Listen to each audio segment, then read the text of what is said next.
Eu não vou ler todos os versículos, porque a leitura seria muito extensa, vou pensar alguns, e se você quiser acompanhar comigo, por favor, acompanhe. Como eu disse, é o texto bíblico base para a nossa reflexão de hoje à noite. Livro do Êxodo, capítulo de número 14, versículos 10 em diante, diz assim: E chegando Faraó, os filhos de Israel levantaram os olhos, e eis que os egípcios vinham atrás deles. Veja que situação. E eis que os egípcios vinham atrás deles, e temeram muito. Então os filhos de Israel clamaram ao Senhor. Disseram a Moisés: será por não haver sepulcros no Egito que nos tiraste de lá, para que morramos neste deserto? Por que nos trataste assim, fazendo-nos sair do Egito? Olha só o desespero do povo, sendo perseguido pelo exército egípcio na saída do Egito. Versículo 12. Não é isso que te dissemos no Egito? Deixa-nos, para que sirvamos aos egípcios? Pois melhor nos fora servir aos egípcios do que morrermos no deserto. Verso 13. Moisés, porém, respondeu ao povo: não temais, aquietai-vos e vede o livramento do Senhor, que hoje vos fará. Porque os egípcios que hoje vedes, nunca mais os tornareis a ver. O Senhor pelejará por vós, e vós vos calareis. Verso de número 15, veja só este versículo, número 15. Disse o Senhor a Moisés: por que clamas a mim? Por que clamas a mim? Dize aos filhos de Israel que marchem. E tu, levanta o teu bordão, estende a mão sobre o mar e divide-o, para que os filhos de Israel passem pelo meio do mar em seco. Verso 17. Eis que endurecerei o coração dos egípcios. Eis que endurecerei o coração dos egípcios, para que vos sigam e entrem nele. Serei glorificado em Faraó e todo o seu exército, nos seus carros e nos seus cavalarianos. E os egípcios saberão que eu sou o Senhor, quando for glorificado em Faraó, nos seus carros e nos seus cavalarianos. Agora veja o versículo número 19. Então, o anjo de Deus, que ia adiante do exército de Israel, se retirou e passou para trás deles. Também a coluna de nuvem se retirou de diante deles e se pôs atrás deles. E ia entre o campo dos egípcios e o campo de Israel. A nuvem era escuridade para aqueles e para esse esclarecia a noite. De maneira que em toda a noite, esse e aqueles, ou seja, Israel e os egípcios, não puderam aproximar-se. Verso 21. Então Moisés estendeu a mão sobre o mar. Veja que coisa grandiosa. Verso 21. Então Moisés estendeu a mão sobre o mar. E o Senhor, por um forte vento oriental, que soprou toda aquela noite, fez retirar-se o mar, que se tornou terra seca, e as águas foram divididas. Os filhos de Israel entraram pelo meio do mar, em seco, e as águas lhes foram qual muro, à sua direita e à sua esquerda. Os egípcios que os perseguiam entraram atrás deles, todos os cavalos de Faraó, seus carros, seus cavalarianos, até ao meio do mar. Na vigília da manhã, verso 24, o Senhor, na coluna de fogo e de nuvem, viu o acampamento dos egípcios e alvoroçou o acampamento dos egípcios. Emperrou-lhes as rodas dos carros e fê-los andar dificultosamente. Então disseram os egípcios: fujamos da presença de Israel, porque o Senhor peleja por eles contra os egípcios. Verso 26. Disse o Senhor a Moisés: estende a mão sobre o mar, para que as águas se voltem sobre os egípcios, sobre seus carros e sobre os seus cavalarianos. Eu ia encerrar aqui, mas eu vou adiante para a gente encerrar, para a gente fechar esse tópico aqui, esse quadro, e a gente completa a transcrição, o relato do que aconteceu naquela data memorável. Verso 27. Então Moisés estendeu a mão sobre o mar, E o mar, ao romper da manhã, retornou à sua força. Os egípcios, ao fugirem, estou lendo o verso 27, os egípcios, ao fugirem, foram de encontro a ele. E o Senhor derrubou os egípcios no meio do mar. Repetindo, o verso 27. E o Senhor, parte final do verso 27. E o Senhor derrubou os egípcios no meio do mar. Verso 28. E voltando às águas, cobriram os carros e os cavalarianos de todo o exército de Faraó, que os haviam seguido no mar. Nem ainda um deles ficou. Mas os filhos de Israel caminhavam a pé enxuto pelo meio do mar, e as águas lhes eram quase muros à sua direita e à sua esquerda. Assim, verso 30, assim o Senhor livrou Israel naquele dia das mãos dos egípcios. E Israel viu os egípcios mortos na praia do mar. E viu Israel, verso 31, e viu Israel o grande poder que o Senhor exercitara contra os egípcios. E o povo temeu ao Senhor e confiou no Senhor e em Moisés, seu servo. Até aí, versículo número 30, até o final do capítulo 14. Eu queria orar com você. Deus tem coisas importantes para falar aos nossos corações hoje à noite sobre este tema tão atual. Senhor nosso Deus, nosso Pai, em nome de Jesus, te agradecemos por mais uma oportunidade de estarmos aqui na tua presença, neste culto, através da internet. E queremos te pedir uma bênção especial sobre a vida de cada família, Senhor, que tem se colocado à disposição para receber a mensagem da tua palavra nesta noite. Eu oro para que o teu Espírito Santo, ó Deus, esteja falando aos nossos corações, iluminando cada mente, para que possam receber a tua palavra. É o que eu te peço nesta noite, em nome de Jesus. Amém. Muito bem. Eu queria então pedir a sua atenção para este momento, porque eu queria compartilhar com você o que a palavra de Deus pode nos ensinar acerca desta temática. Como enfrentar as adversidades trazidas pela pandemia. Este tema, ele é altamente pertinente em função da realidade que nós temos vivido nesses dias. Estamos vivendo uma pandemia que tem alcançado as nações do mundo todo, e isso tem trazido aflição, isso tem trazido preocupação, angústia na vida das pessoas, porque junto com a pandemia tem vindo um verdadeiro pacote de adversidade. E quando eu olho para a Escritura, olhando a libertação do povo hebreu, quando eles saíram do Egito, eu consigo ver muitas coisas que têm tudo a ver conosco hoje aqui. A Bíblia diz que depois que Israel saiu do Egito, após a libertação do povo hebreu lá no Egito, você sabe que os hebreus eles passaram 400 anos aproximadamente, 400 e poucos anos para ser mais exato, escravizados no Egito. E no tempo de Deus, um libertador foi levantado. Deus levantou Moisés para libertar o povo e tirá-lo do Egito.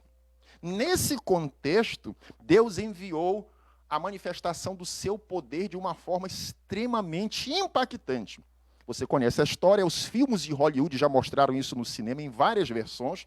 Quando você lê a Bíblia, você tem acesso aos registros originais e você descobre que ali Deus manifestou o seu poder com 10 pragas lançadas sobre o Egito, lançados sobre a nação do rei do Egito, o faraó, e diante da insistência do faraó em não libertar o povo hebreu, Deus então manifesta o seu poder e coisas maravilhosas acontecem ali. Deus manifesta através de 10 pragas que ele lança sobre o Egito, Deus manifesta ali a sua graça, o seu poder, até que, enfim, com a manifestação da última praga, a 10ª praga, que é a morte dos primogênitos. O primogênito, o filho primogênito de todas as famílias no Egito, eles perdem a vida naquela noite fatídica. E aí então, só aí então, depois de chegar nesse último nível de provação, em que Deus lança essa 10ª praga, o rei do Egito, o faraó da época, ele decide libertar o povo hebreu.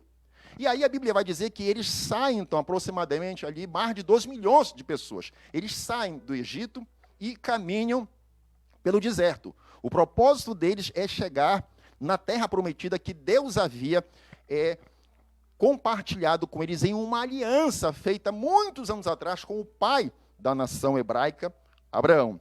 Então eles saem pelo deserto, caminhando ao encontro de novas realizações, até que de repente, nessa caminhada para esse novo tempo, essas novas conquistas, essa nova fase, deixando para trás aquele momento, aquele período de escravidão, eles se deparam com algo inusitado. O que é que acontece? Os egípcios, eles decidem voltar atrás. O rei do Egito, o faraó, ele decide que ele não quer mais que o povo hebreu seja liberado. Ele decide voltar atrás. Então, apesar dele ter anteriormente tomado a decisão de liberar o povo, agora ele reúne os seus oficiais, ele reúne o seu exército e toma a decisão de ir atrás do povo hebreu para novamente recapturá-los e trazê-los de volta para o Egito. Então, o faraó, ele conclama, ele convoca todo o seu poderio militar, todo o seu exército, e eles vão atrás dos judeus, eles vão atrás dos hebreus. E num determinado momento, o povo hebreu, percebendo a perseguição do exército dos egípcios, eles começam a ficar atemorizados. Porque, para ficar ainda mais complicada a situação, na sua caminhada, na sua trajetória pelo deserto, eles chegam e se deparam com as violentas águas, as violentas ondas do Mar Vermelho. Então veja só que situação, eles acabam de sair do Egito, estão caminhando pelo deserto, e agora, além da perseguição do exército egípcio que vem atrás deles, eles estão diante de um grande obstáculo, de uma grande adversidade, o Mar Vermelho. O que é que eles vão fazer agora? Imagine essa situação.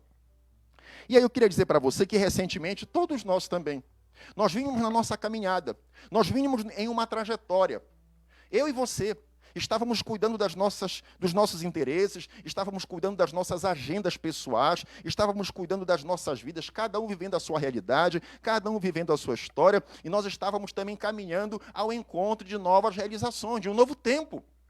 Foi exatamente isso que aconteceu com o povo hebreu. Eles passaram 400 anos escravizados no Egito, e aí, quando eles são libertos sob o comando de Moisés, eles caminham agora em direção a um novo tempo, a uma nova realidade. O propósito deles é chegar na terra que Deus havia prometido. Então, eles estão agora focados nesse novo tempo, nessa nova realidade. Eles têm já uma agenda nova. E eles estão tocando a vida em direção a esse propósito. Mas, de repente, surge diante deles o Mar Vermelho.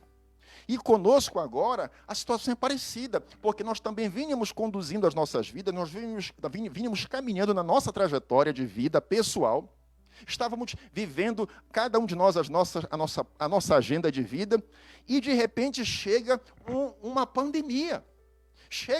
Nos alcança a pandemia do coronavírus. E um verdadeiro mar, um verdadeiro oceano, eu diria até, de adversidades, também vem sobre nós. Diante dos hebreus, o que surgiu foi o Mar Vermelho. E diante de nós tem surgido um verdadeiro mar de adversidades. A pandemia trouxe para nós este mar de adversidades. Então, quando eu olho para a Bíblia, especificamente nesse texto, inclusive, eu percebo que a Bíblia ela tem muitas lições para nos ensinar a tratarmos com as adversidades. A palavra de Deus, ela tem muitas dicas, ela tem muitas orientações preciosas para nos orientar acerca de como enfrentarmos as adversidades da vida. Inclusive adversidades como esta que nós estamos vivendo, nesta pandemia do Covid-19. Então, a pergunta é a seguinte: como nós devemos nos comportar diante desse contexto? Como nós devemos lidar com essa pandemia? Como nós devemos lidar com as adversidades que o coronavírus trouxe para a nossa família, trouxe para a nossa vida profissional, trouxe muitas vezes para as nossas relações familiares, trouxe para o nosso dia a dia? Como é que a gente vai lidar com essas adversidades no meio dessa pandemia, no meio dessa conjuntura que nós não estávamos esperando? Foi algo inesperado. Como nós vamos lidar com isso? Israel não imaginava que ia chegar nesse momento e ter que lidar com aquela grande dificuldade. Atrás de si o exército egípcio, vindo em perseguição contra eles. E na sua frente agora o Mar Vermelho. Eles estavam ali num beco sem saída. Como lidar com esse obstáculo? Como lidar com essa adversidade? Esse foi o desafio de Israel naquele momento. Foi esse o desafio do povo hebreu sob a liderança de Moisés naquela circunstância. Eu e você, o nosso desafio hoje é enfrentarmos este mar de adversidades que esta pandemia tem trazido. Olhando para a Bíblia, nós vamos tentar responder essa pergunta. Como enfrentar essas adversidades então? Em primeiro lugar, anime-se. Essa é a primeira dica da Bíblia. Este é o primeiro ensinamento, esta é a primeira instrução. Anime-se, lembrando das coisas que Deus já realizou, para você enfrentar as adversidades da vida, inclusive neste tempo de pandemia. A primeira orientação é essa, e ela está aqui no texto, ela está inserida, ela está colocada neste texto que nós lemos. Anime-se, lembrando das coisas que Deus já fez, que Deus já realizou. O Mar Vermelho diante do povo hebreu agora metia medo. Imagina, eles chegaram ali com mulheres, com crianças, seus animais, seu gado. E eles estavam saindo de uma estrutura, de uma conjuntura de vida extremamente humilhante, que tinha debilitado a sua nação por mais de 400 anos. E agora eles chegam diante do Mar Vermelho. Então, quando eles chegam ali naquela situação, eles estão vivendo uma situação muito complicada, porque diante daquele grande obstáculo, diante daquela grande adversidade que é o Mar Vermelho, aparentemente, humanamente falando, intransponível, então aquilo metia medo. Eu fico imaginando o pavor das famílias diante daquela situação, percebendo que o exército egípcio estava vindo ao seu encontro, estava vindo para persegui-los, para capturá-los, levá-los de volta para o Egito. E agora na frente deles o Mar Vermelho. Imagina o pavor das crianças, imagina o pavor das mulheres, imagina o medo que tomou conta de todo o acampamento hebreu. Então eles estavam com medo, eles estavam preocupados, eles estavam amedrontados, o Mar Vermelho metia medo, porém os hebreus já tinham visto os milagres, as maravilhas, os prodígios que Deus havia feito lá no Egito. Eles estavam agora, naquele momento, diante de um grande obstáculo, diante de uma grande adversidade, o Mar Vermelho. O Mar Vermelho apareceu ali e impedia que eles continuassem caminhando. O Mar Vermelho surgiu ali como um obstáculo natural, impedindo que eles continuassem fugindo, que eles continuassem saindo do Egito. O Mar Vermelho se coloca diante deles como um obstáculo, um embaraço, para que eles se livrem efetivamente daquele passado de escravidão, 400 anos ali no Egito. Está diante deles uma grande adversidade, está diante deles um grande obstáculo. Porém, esse mesmo povo hebreu, que está agora com medo, apavorado diante do Mar Vermelho, eles também haviam visto Deus manifestar o seu poder enviando 10 pragas, 10 eventos sobrenaturais para castigar a obstinação, a incredulidade, a teimosia, a revolta, a rebelião contra Deus do monarca egípcio. Eles tinham visto o poder de Deus sendo manifestados ali. Então, é muito importante que nós entendamos que em tempos de pandemia, nós não podemos permitir que a nossa confiança, que a nossa alegria, que o nosso entusiasmo, que a nossa fé seja abatido, fique no chão. Nós precisamos nos animar, lembrando das coisas que Deus já fez, que Deus já realizou. E talvez alguém esteja nos assistindo agora e esteja perguntando, mas como é que eu vou saber, como é que eu tomo conhecimento dos grandes feitos que Deus já realizou? E a resposta para você é o seguinte: você precisa ler as Escrituras. Porque quando você lê a Bíblia Sagrada, você vai ter acesso às informações necessárias para você tomar conhecimento das coisas extraordinárias que Deus fez ao longo da história.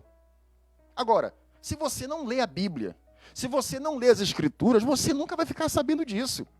Para ser sincero, se você não ler a carta que Deus enviou para nós, se você não ler a correspondência, este documento, esta carta que Deus deixou para nós, em que Deus se revela a nós através desse documento, dessa carta, que é a Bíblia. Se você não ler esse documento, se você não ler essa carta, se você não ler as Escrituras, então você nunca vai ficar sabendo quem é Deus. Você nunca vai ficar sabendo qual é o propósito que ele tem para a tua vida. Você nunca vai ficar sabendo por que você está aqui neste mundo, o que é que você está fazendo aqui, para onde você vai. Você nunca vai ficar sabendo disso. No máximo, você vai ficar sobrevivendo, você vai ficar alimentando a sua consciência, o seu entendimento de migalhas intelectuais. Por quê? Porque você vai ficar dependendo de comentários que você ouve por aí. Você vai ficar dependendo daquilo que o povo fala. Você vai ficar dependendo de provérbios populares, que muitas vezes indiretamente citam alguma coisa da Bíblia, mas você nunca vai ficar sabendo exatamente ou efetivamente qual é a revelação escrita de Deus, de como Deus se manifestou, de como Deus se revelou para nós. Para você ter acesso a isso, para você tomar conhecimento disso, você precisa ler a Bíblia. Você nunca vai tomar conhecimento dos feitos que Deus realizou ao longo dos séculos, se você não ler as Escrituras. E aqui eu aproveito para perguntar, o que é que você tem lido nesta pandemia? O que é que você tem lido nesta pandemia? O tempo que você tem tido agora a mais, você tem usado para ler que tipo de literatura? Você não precisa ler apenas e tão somente a Bíblia. É interessante você ler outros tipos de literatura, nada contra, desde que sejam, claro, literaturas saudáveis. Mas é muito importante que você inclua no seu acervo de leitura, no seu acervo bibliográfico, a leitura das Escrituras Sagradas. Se você não lê as Escrituras, você nunca vai saber qual é o plano de Deus para a sua vida. Então, a primeira orientação para você lidar com as adversidades, inclusive nesta pandemia, é esta aqui. Anime-se, lembrando das coisas que Deus já fez. Se você está vivendo uma adversidade agora, olha o que Deus já fez no passado. Deus fez coisas tremendas lá no passado. Ele pode fazer hoje. Leia a Bíblia. Veja o que Deus fez ao longo do tempo. Na vida das nações, na vida dos povos. Veja como Deus agiu ao longo da história. Veja os grandes feitos de Deus que confirmam a sua soberania efetiva na história humana na Terra. Então, quando você verifica isso, você consegue fazer com que o seu coração ele seja novamente reanimado. Você se sente mais estimulado, você se sente mais empolgado, você se sente mais esperançoso. Por quê? Porque você sabe que você crê em um Deus que agiu no passado, que trabalhou no passado, que vem fazendo grandes coisas ao longo da história. Então, esse mesmo Deus que realizou grandes prodígios, grandes feitos no passado, Ele pode fazer hoje também na tua vida. Não importa que você esteja diante de um mar de adversidades. O povo hebreu chegou ali naquele momento no deserto e se deparou com o Mar Vermelho. Mas eles sabiam quem era o seu Deus. E o Deus que eles serviam tinha feito prodígios lá no Egito. Então eles podiam se animar nesse momento. Eles podiam. Mesmo que eles tivessem dificuldades para isso, mas eles tinham uma razão para fazer isso. Por quê? Porque eles tinham testemunhado as grandezas de Deus, os grandes feitos de Deus lá no Egito. Deus manifestou as 10 pragas e eles viram o poder extraordinário de Deus. Então, você pode se sentir animado no momento da luta, no momento da tribulação, no momento do sofrimento, no momento da adversidade. Quando você lembrar das coisas que Deus já fez, inclusive na tua própria vida, tantos livramentos, tantas coisas que Deus pode ter feito na tua vida e que às vezes, quem sabe até, você nem se deu conta. Mais especificamente, porém, leia a Bíblia, leia as Escrituras, repito, faça isso. E você vai descobrir coisas extraordinárias que Deus fez. E você vai se sentir animado diante das adversidades, sabendo que esse Deus grandioso, que operou grandes feitos no passado, que executou grandes obras, Ele também pode realizar prodígios ainda hoje, neste tempo, nesta pandemia, inclusive, na tua vida, diante das adversidades que, porventura, você esteja enfrentando nesta conjuntura atual. Em segundo lugar, este texto também, ele vai nos mostrar que existem coisas que Deus não vai resolver exclusivamente pela oração. Veja só que isso aqui é muito importante. Eu quero que você esteja atento a esse detalhe aqui.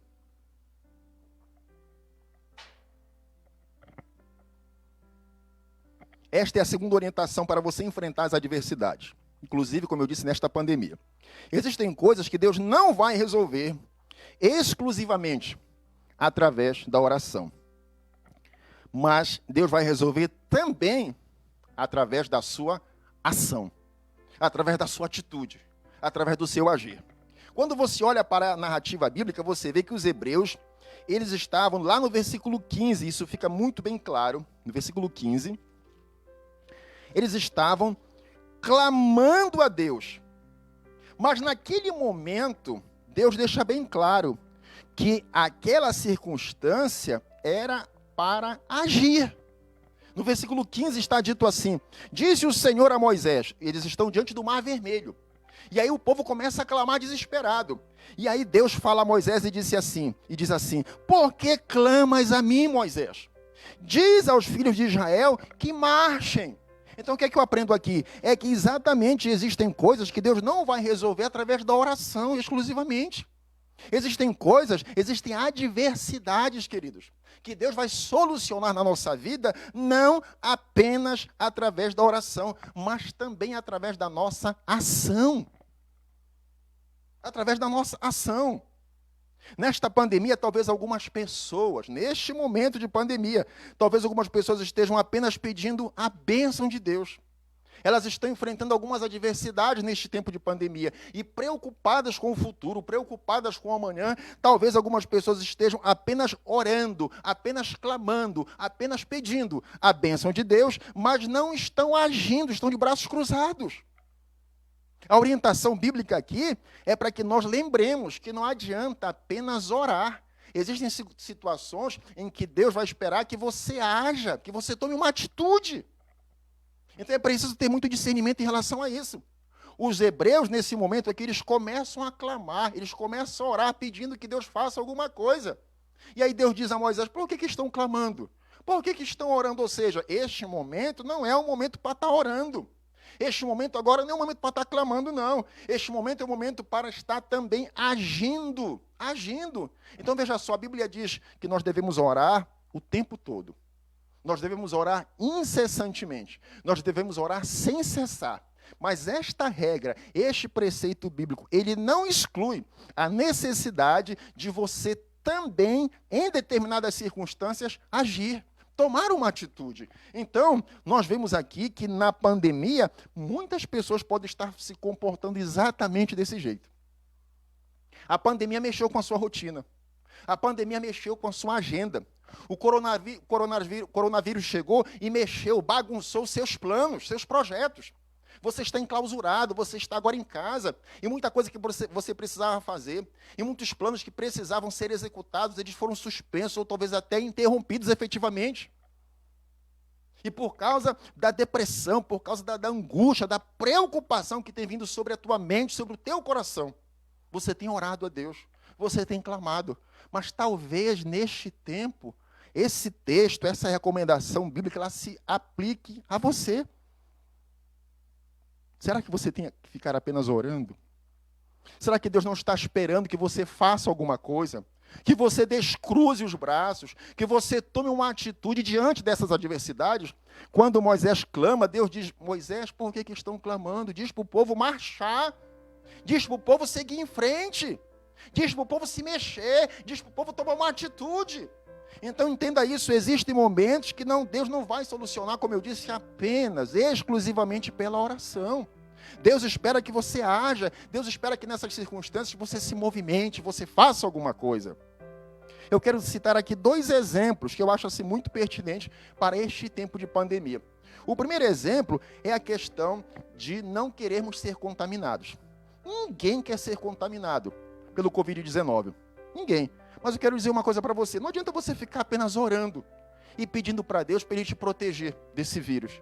Não adianta você reunir a sua família e ficar apenas orando e pedindo para Deus livrar a tua família dessa pandemia, livrar os teus filhos, a tua esposa, o teu marido, as pessoas que você ama desse vírus. Não adianta você ficar apenas orando. Você também tem que agir. Sabe o que você tem que fazer? Usar máscara. Lavar as mãos com álcool gel. Lavar as mãos com água e sabão. Ou seja, você tem que orar. Você tem que pedir o livramento de Deus, porque se o Senhor não guardar a casa, diz a Bíblia, em vão vigia a sentinela, é verdade. Mas existem momentos em que, além de orar, além de pedir a bênção de Deus, você precisa tomar uma atitude. Então você quer ser protegido, você quer que Deus te livre da pandemia, então não relaxa o cuidado com a tua saúde. Não relaxa o cuidado, a proteção com a tua família, com as pessoas que você ama. Obedeça às orientações das autoridades. Essa é a sua parte. Mexa-se, haja, faça alguma coisa. Não adianta você apenas ficar pedindo que Deus te livre, que Deus te abençoe, e você não se proteger, e você não se cuidar. Deus vai agir te protegendo na medida em que você toma a atitude correta dentro desse contexto. Um segundo exemplo que eu coloquei aqui, que eu acho também muito apropriado, é o que tem sido noticiado pela mídia. Muita coisa tem se observado nesse tempo de recolhimento nos lares. Eu vi uma notícia agora informando que houve um aumento de 40% de feminicídios no Brasil. Muitos casais vivendo agora um clima de beligerância, um clima de guerra dentro do seu próprio lar, dentro da sua própria casa. Famílias em conflito. O que a gente percebe? Que muitas pessoas não estavam emocionalmente preparadas para viver esse tipo de situação. E aí você percebe as limitações do ser humano sendo afloradas. Você percebe as dificuldades da natureza humana sendo expostas. Então, existem muitos casamentos que, nesse contexto agora, estão por um fio. Por um fio. E aí eu digo a você, marido, em primeiro lugar, marido, além de orar, além de pedir a bênção de Deus, haja. Seu casamento está por um fio? Então, além de orar, tome uma atitude, ou seja, não seja grosseiro com a sua esposa. Ame a sua mulher. Ame os seus filhos. Seja homem. Seja um homem segundo o coração de Deus. Peça para Deus preservar o seu casamento. Clame a Deus para abençoar o teu casamento. Clame a Deus para Ele abençoar o teu relacionamento conjugal. Faça isso. Mas, além disso, haja. Manifeste o seu amor. Manifeste o seu carinho com as pessoas que você ama. Não agrida a sua esposa. Não seja um homem violento. Mostre para a sua esposa que ela é importante para você. Não fique apenas orando. Haja. Haja. Faça alguma coisa que demonstre que, de fato, essa pessoa que você escolheu para ser sua esposa, ela é, de fato, a mulher mais importante da sua vida. Mostre isso para os seus filhos. Mostre isso para a sua família. E a esposa do seu lado? Tem casamentos que estão por um fio também. E aí o que acontece? A esposa, ela fica orando, mas não age. Então eu digo a você, esposa, para você isso vale também. Além de orar, haja. Faça alguma coisa, tome uma atitude. Ou seja, além de orar, tome atitudes que precisam ser tomadas. Por exemplo, não usurpe a autoridade, o papel que é do seu marido. Homem e mulher, eles são iguais. Não existe um melhor do que o outro. Diante de Deus, todos somos iguais. Mas os papéis são diferentes. Deus criou o homem para cumprir um determinado papel. Deus criou a mulher para cumprir um outro papel. Então, cuidado para você não usurpar o papel que não é seu, mulher, que é do seu marido. Então não adianta você ficar apenas orando, pedindo para Deus abençoar o teu casamento, mudar o teu esposo, se você não toma uma atitude correta. Se você fica tentando muitas vezes usurpar o papel que é do teu marido. Então, resumindo aqui este ponto, entenda que existem coisas que Deus não vai resolver diante das adversidades da vida. Deus não vai resolver exclusivamente pela oração. Deus espera que a gente tome atitudes, que a gente haja. Né? E eu quero aproveitar aqui para perguntar como é que você tem reagido nesta pandemia. Como é que você tem lidado, como é que você tem enfrentado as adversidades nesta pandemia? Você está apenas orando ou você está disposto também a agir? Como é que você tem se comportado? Eu espero que você esteja disposto não apenas a orar, mas também a fazer aquilo que precisa ser feito, a agir. Em terceiro lugar, existe também uma orientação bíblica aqui para nós enfrentarmos as adversidades, observando o seguinte: não permita que a obediência seja subjugada. Veja só isso aqui, não permita que a obediência, a submissão a Deus, o seguir as orientações de Deus, seja subjugado pela emoção. Não permita isso. Você consegue imaginar essa situação? O povo hebreu, ele chega e diante de si, naquele ponto no deserto, está o mar vermelho. Mar de 2 milhões de pessoas ali. Eles estão diante do Mar Vermelho. Você consegue imaginar o estado emocional daquele povo? Você consegue imaginar como aquela gente estava se sentindo emocionalmente abalados? O exército do faraó estava vindo atrás deles. As ondas do mar à sua frente. A morte era iminente, a morte era certa. Pela ótica humana, a morte era certa. A tragédia era uma questão de tempo ali. Era iminente. Então eles estavam emocionalmente muito abalados. Tente se colocar no lugar desse povo ali. Tente se colocar no lugar dessa gente ali. Eles estavam muito abalados. Mas o texto vai dizer que a ordem de Deus naquele momento foi para eles marcharem. Mas na cabeça deles, muito provavelmente, não fazia sentido marchar em direção a quê? Está o mar aí na nossa frente. O que é que a gente vai fazer? Vamos caminhar em direção a esse mar para a gente morrer afogado? É isso que é para fazer? Moisés quer nos matar afogados? É isso que ele quer fazer? O que foi que aconteceu com o nosso líder? Então, emocionalmente, aquele povo estava muito abalado. E, muito provavelmente, eles devem ter dito, essa ordem não tem sentido. Muito provavelmente, algumas pessoas tomadas ali pelo desconforto, pelo desequilíbrio emocional, elas podem ter reagido dessa maneira. Não tem sentido obedecer essa orientação. Não tem sentido acatar esta ordem. Como é que a gente vai sair daqui caminhando? Vamos caminhar em direção ao mar. É morte certa. Vamos morrer afogados. Muitas vezes, as nossas emoções, elas querem ditar os nossos comportamentos. Elas querem ditar as nossas atitudes. E muitas vezes, esses comportamentos e atitudes ditados pela nossa emoção são comportamentos e atitudes que Deus não aprova. Então nós temos que ter muito cuidado para nós não permitirmos que a nossa obediência a Deus seja subjugada pelas nossas emoções. Nem sempre as tuas emoções vão te influenciar para o que é correto. Muitas vezes, tomado pela emoção, você pode ser precipitado no falar. Você pode ser precipitado no seu agir. Muitas vezes, tomado pela emoção, você pode se tornar refém de uma situação extremamente desagradável. Porque tomado pela emoção, você é capaz de agir de uma forma precipitada, de uma maneira temerária, e daqui a pouco você vai ter que lidar com consequências, com desdobramentos que você não esperava, mas que estão aí agora. Por quê? Porque você agiu por impulso. Você agiu em função da tua emoção, em função dos teus sentimentos. Sabe aquela velha história de dizer assim, olha, faça, na dúvida, faça o que o teu coração te manda. Isso é um engano, é uma ilusão. O nosso coração, coração humano, diz a Bíblia, ele é enganoso. Ele é enganoso. Ele nos ilude, ele nos engana. Então, o que deve ser observado por nós não é a nossa emoção, e sim a obediência à palavra de Deus. Deixa eu dizer uma coisa para você. O chamado de Deus para os cristãos nunca foi para nós vivermos emocionalmente confortáveis. O chamado de Deus para a nossa vida nunca foi para nós nos sentirmos emocionalmente estáveis, alegres, equilibrados. O chamado de Deus para a nossa vida nunca foi para valorizarmos a nossa emoção em detrimento da obediência. O chamado de Deus para nossas vidas, como cristãos, foi para obedecermos a Cristo.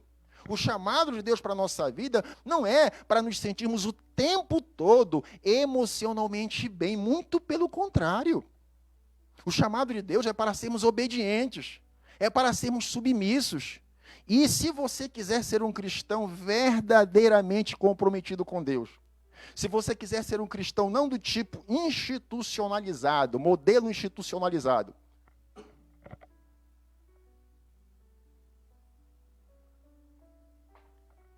se você quiser ser um cristão bíblico, então eu preciso dizer a você que você vai ter que tomar decisões, muitas vezes, contrárias às tuas emoções.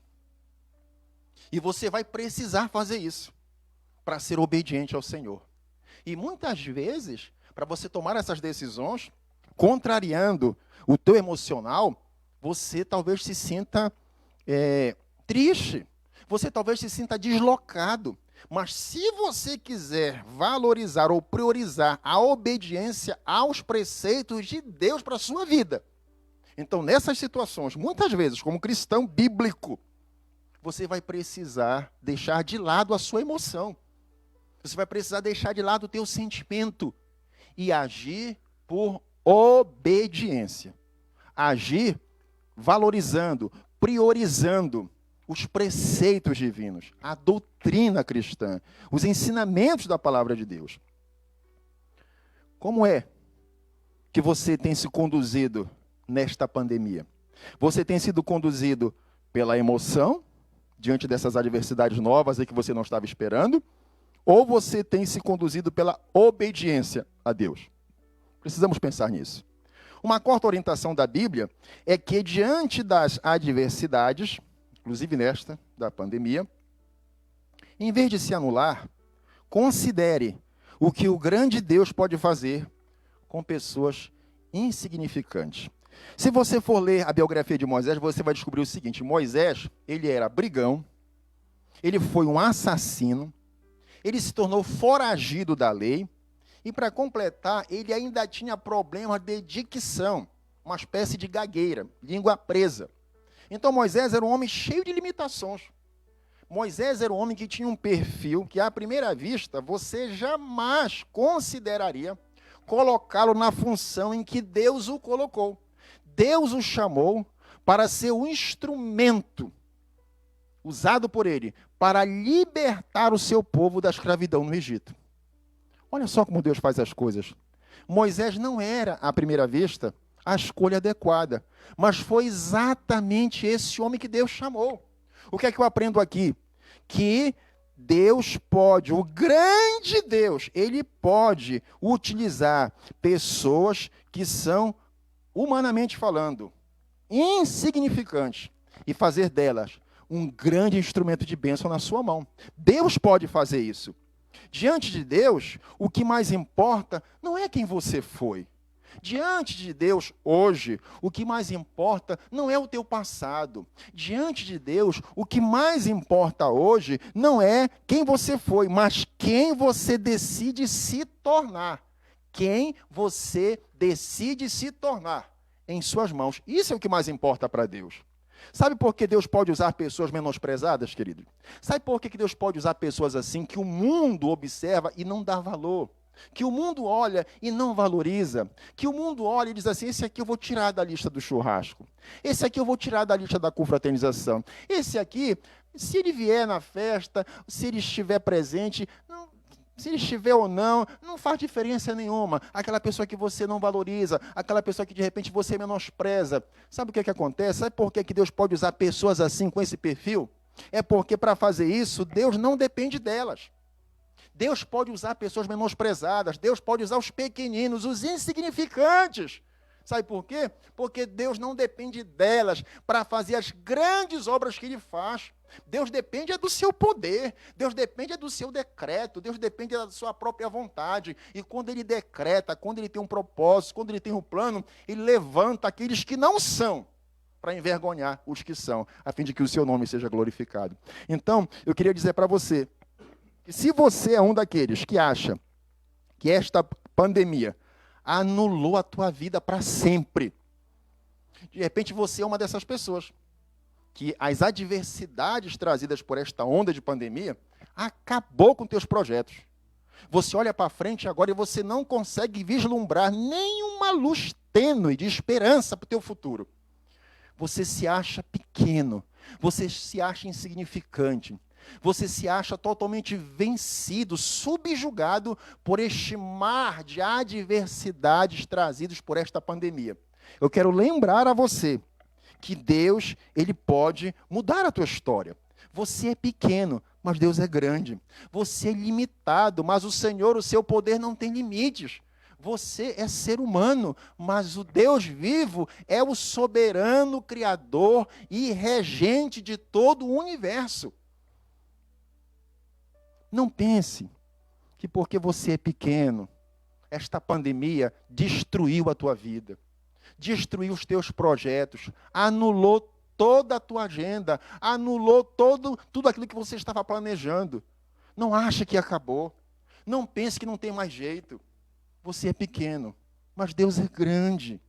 Deus pode trazer de volta. Deus pode trazer à existência aquilo que nem existe mais. Deus pode.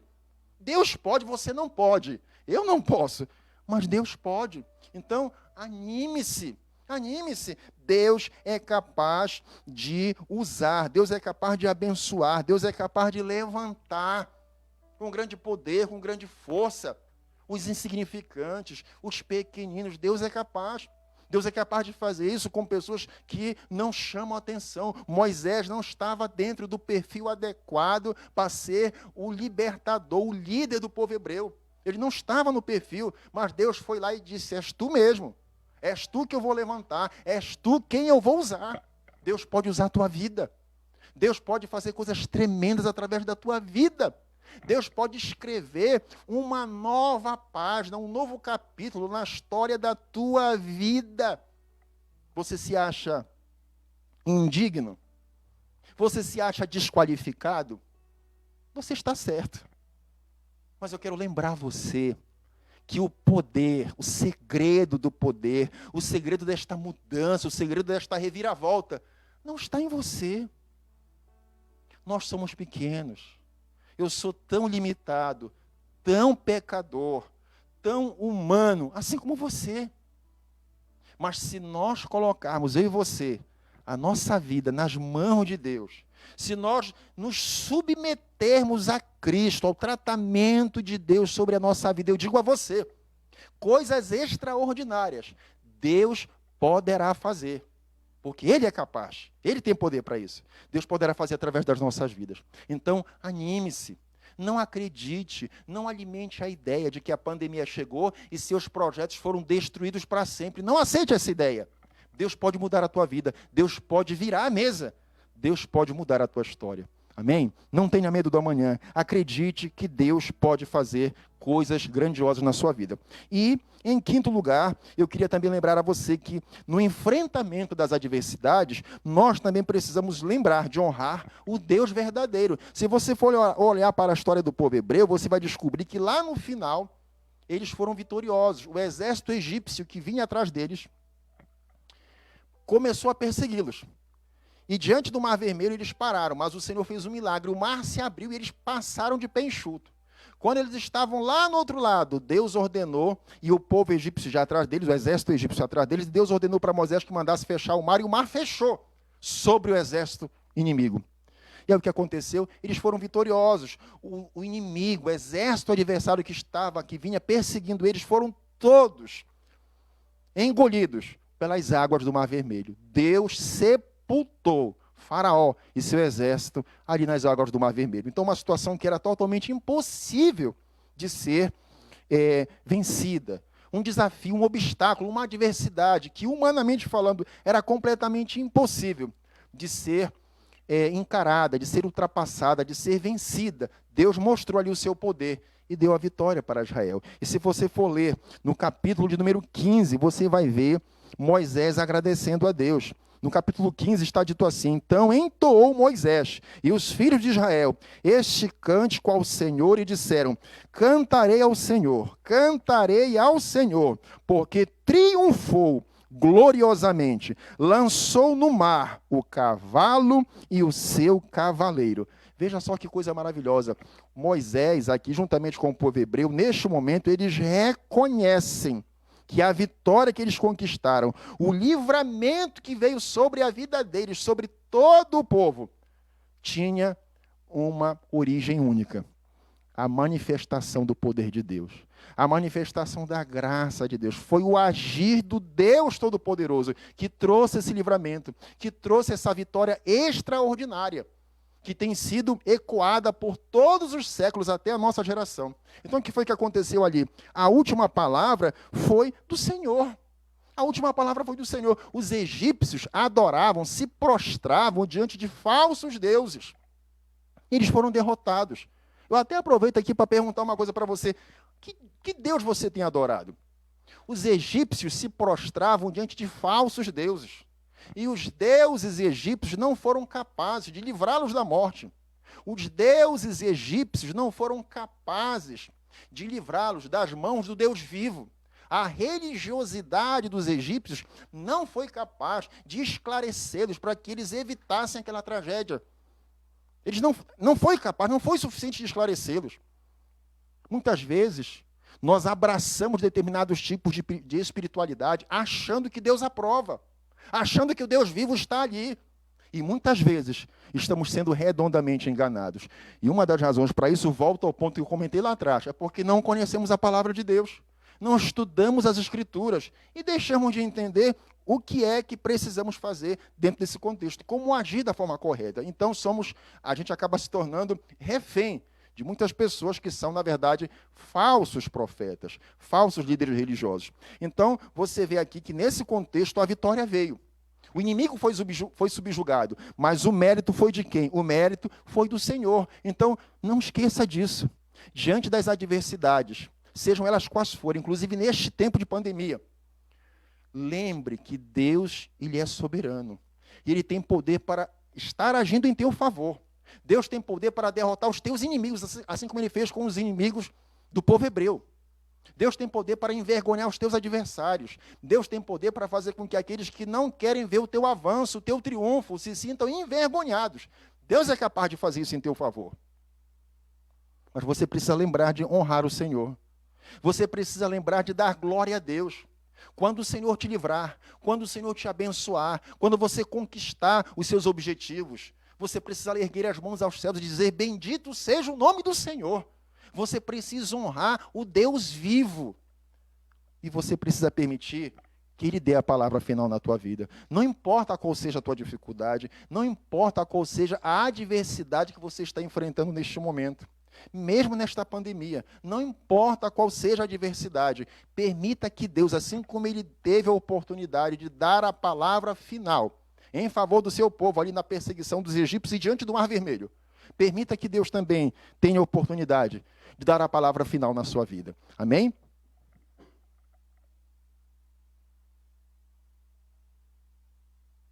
Caminhando já para o final, eu queria encerrar acrescentando mais uma orientação. Para você enfrentar as adversidades, você precisa também crer que nada pode impedir o projeto de Deus para a sua vida. Nada. Você está vivendo agora várias adversidades inesperadas trazidas por esta pandemia. E talvez você esteja preocupado com o dia de amanhã. Talvez você esteja preocupado com os rumos que a nossa economia possa tomar. Talvez você esteja preocupado com situações novas, inusitadas, que possam vir sobre a tua vida, sobre o teu comércio, sobre a tua família, sobre o teu casamento, enfim, sobre os teus projetos de vida. E eu quero lembrar uma coisa para você. O que Deus tem para a tua vida, os projetos que Deus tem para a tua vida, diz a Bíblia, os planos do Senhor não podem ser frustrados. Então eu quero lembrar você o seguinte: embora Israel tivesse saído do Egito, preste atenção nisso aqui, eles passaram 400 anos, os hebreus, 400 anos escravizados no Egito. Mas a obra de Deus na vida deles não tinha sido concluída ainda. Eles saíram do Egito, mas eles estavam agora caminhando em uma nova fase. Eles estavam caminhando agora para um novo rumo, eles estavam caminhando em direção à terra prometida. E esse momento não tinha ainda sido completado. Essa fase nova, deixando o Egito para trás, não tinha sido ainda concluída. Não tinha sido ainda concluída. Mas eu preciso dizer para você também que se você for olhar a história relatada na Bíblia Sagrada, você vai perceber que não para aí na Terra Prometida. Porque lá adiante, 12 séculos, 13 séculos depois, aproximadamente 13, 14 séculos depois, em Belém da Judéia, nasce um descendente desses hebreus. Nasce um bebê numa humilde manjedoura, numa humilde choupana, numa humilde cabana no meio dos animais. Nasce um garoto, nasce um guri, um bebê que é descendente desse povo que saiu do Egito. Ele é descendente pelo lado humano, ele é descendente desse povo que passou 400 anos escravizados no Egito. Quem é esse homem que nasce 13 séculos depois em Belém da Judéia? Jesus. o Salvador do mundo, o Messias que Deus havia prometido, o Salvador bendito. Mas o plano acaba aí? O projeto de Deus acaba aí? Não, o projeto de Deus não acaba aí não, porque os séculos vão passando. Depois que esse bebê nasce, cresce e morre na periferia de Jerusalém, crucificado, pendurado no madeiro, pendurado numa estaca, depois que ele cumpre a sua missão, os seus discípulos, eles começam a pregar o evangelho, eles começam a anunciar as boas novas, e aí já se vão mais de 20 séculos, e alcançou a nossa geração, século 21, Brasil, eu e você. Veja só que coisa estupenda. Veja só que coisa maravilhosa.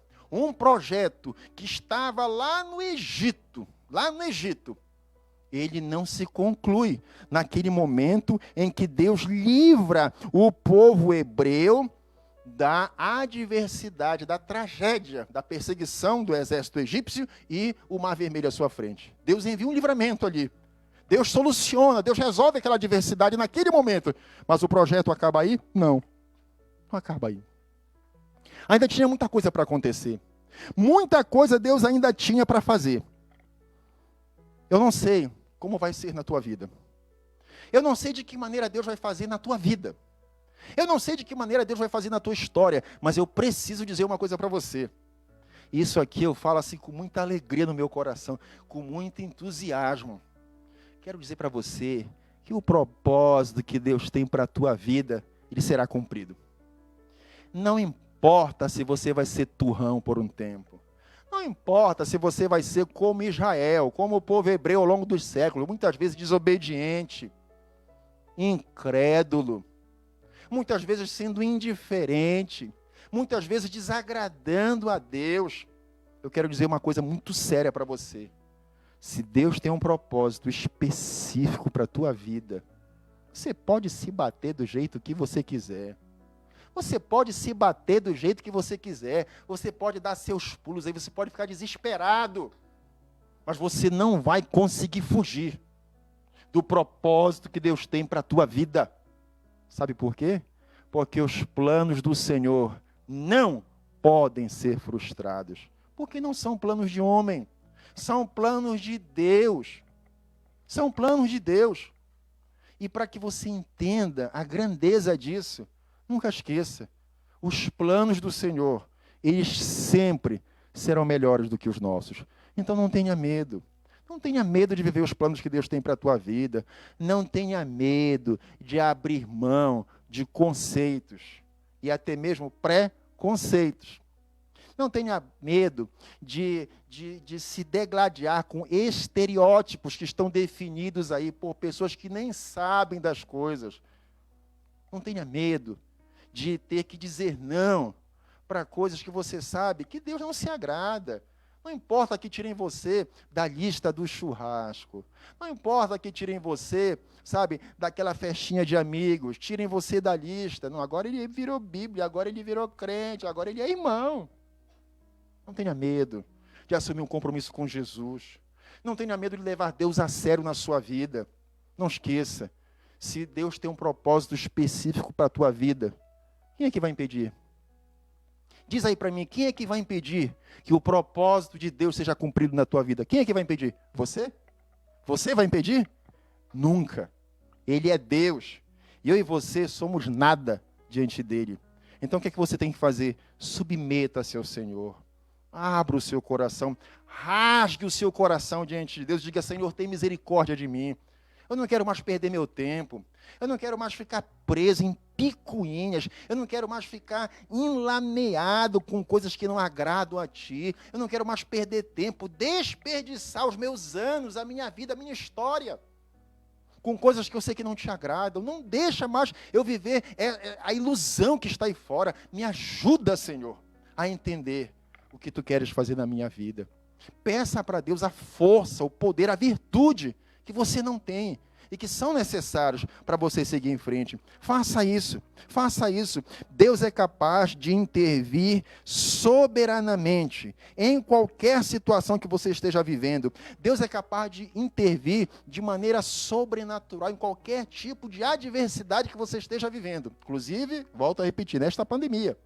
Deus é capaz de intervir em qualquer circunstância para cumprir o propósito que Ele tem para a tua vida. O que Deus quer fazer, queridos, na tua vida, precisa ser completado. Por isso, não tente fugir. Não fique com medo. Deus é fiel. Ele vai cuidar de você. Você não precisa ter medo. Você pode confiar no Senhor. Eu queria encerrar essa palavra, essa reflexão, perguntando para você, como é que está a sua vida nesta pandemia? Como é que está a sua vida neste tempo? Como é que você tem lidado com as adversidades? Hoje aqui, Deus tem trazido para nós, através desta mensagem bíblica, várias orientações. A minha oração é para que você esteja atento ao que Deus tem falado. A minha oração é para que você esteja com o coração aberto, receptivo a tudo aquilo que Deus tem trazido para nós hoje aqui, a fim de que você não fique embaraçando, não fique atrasando as coisas que Deus quer fazer na tua vida. Que a palavra de Deus possa ficar guardada no teu coração e que você possa ver as coisas maravilhosas que nós podemos experimentar em um relacionamento genuíno com Deus. Deus abençoe a tua vida. Eu queria encerrar este momento orando com você.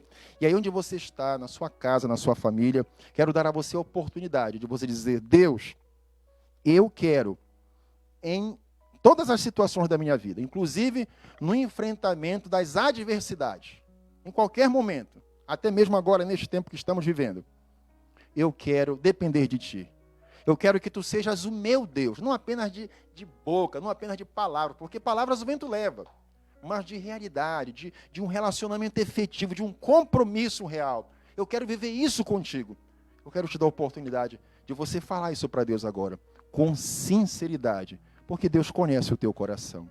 Amém? Vamos orar, feche seus olhos, vamos orar. Senhor nosso Deus e nosso Pai, em nome de Jesus, eu quero te agradecer por esta oportunidade.